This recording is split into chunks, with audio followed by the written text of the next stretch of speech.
இன்னைக்கு என்னம்மா லஞ்சுக்கு ஸ்பெஷல்? காலையில பிரேக்ஃபாஸ்ட் ஸ்பெஷல் முடிஞ்சாச்சு. இப்போ லஞ்சுக்கு என்ன ஸ்பெஷல் பார்க்கலாமா? பார்க்கலாமே. சுட சுட சோறு, தக்காளி ரசம். ஒரு ஸ்பெஷல் ஐட்டம் ஒன்னு இருக்கு. குண்டூர் ஸ்டைல்ல ஒரு prawn ஃப்ரை பண்ணிருக்கேன். ஓ, ஆந்திரா டிஷ்ஷா? ஆமா, ஃப்ரைன்னு சொல்லலாம், கிரேவின்னு சொல்லலாம். அப்புறம் முட்டை ஃப்ரை பண்ணிருக்கேன். ஓகே. இவ்வளவு ஐட்டம் பண்ணிருக்கேன். எதுக்கு தான் டிஷ் சொல்ல போறேன்?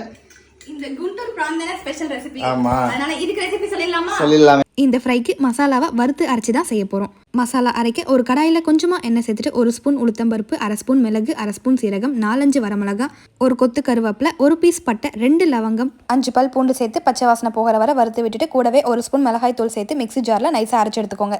ஒரு கடாயில் 2 ஸ்பூன் எண்ணெய் சேர்த்துட்டு பொடியை நறுக்கி வச்சிருக்க ஒரு பெரிய வெங்காயம், ஒரு கொத்து கருவேப்பிலை, 1/2 ஸ்பூன் இஞ்சி பூண்டு பேஸ்ட், க்ளீன் பண்ணி வச்சிருக்க 1/2 கிலோ ப்ரான், 1/4 ஸ்பூன் மஞ்சத்தூள் சேர்த்து நல்லா வதக்கி விட்டு நம்ம அரைச்சி வச்சிருக்க மசாலா, 1/2 கிளாஸ் தண்ணி, தேவையான அளவு உப்பு சேர்த்து 5 நிமிஷம் லோ ஃப்ளேமில் பரட்டி விட்டு லாஸ்ட்டாக கொத்தமல்லி தூவி சர்வ் பண்ணிங்கன்னா காரசாரமான Guntur style PRAN fry ready.